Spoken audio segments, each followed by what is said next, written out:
Warren, how would you define true success? Well, I've said many times that if you get to be 65 or 70 and later, and the people that you want to have love you actually do love you, you're a success. I've never seen anybody that reaches that age. I mean, I'm not talking about somebody that's in extreme poverty or pain or something, but I've never seen anybody that, if they have a lot of people that love them, that is other than happy. And I've seen some very, very wealthy people that they give testimonial dinners to and name schools after and everything. And nobody loves them, you know. Their own kids would say, he's in the attic, you know. Nobody ever came.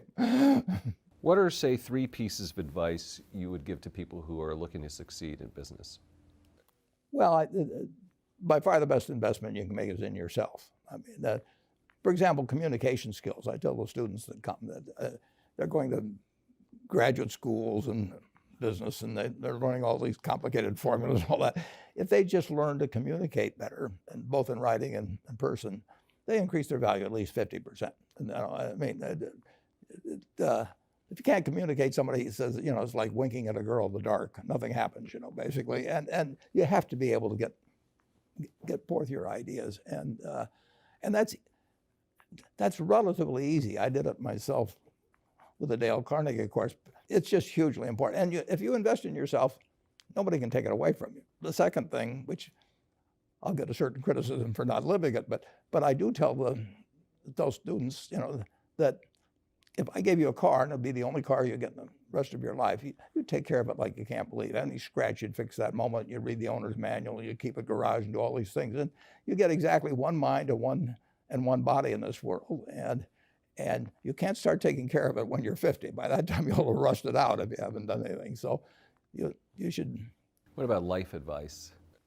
Well, life advice is, you know, the most important thing,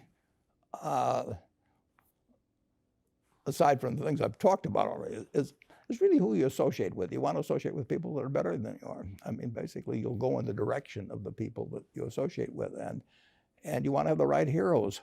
You want people, if you want to emulate somebody, you better pick very carefully who you want to emulate. And you get choices as you go down the line, and who you admire, who you want to copy, and the most important for most people in terms of that decision is their spouse. It's also important in terms of a partner in business, but the partner in life is the most important one. You want to pick a spouse that's better than you are, and then he or she, and you hope they don't figure it out too fast. Great. Biggest mistakes people make when investing? Well, they try to, they just don't realize that all you have to do is just buy a cross-section of America and then never listen to people like me or read the papers or do anything subsequently. They think that because you can trade, you should trade. You buy a farm, you buy an apartment house, you can't resell it tomorrow, and you know the cost of moving around. Now you get something handed to you, liquidity, you know, which is instant. You can sell, and the cost of doing it are pennies, you know, compared to other kinds of investment activity. So because they can so easily move around, they do move around, and moving around is not smarter than investing.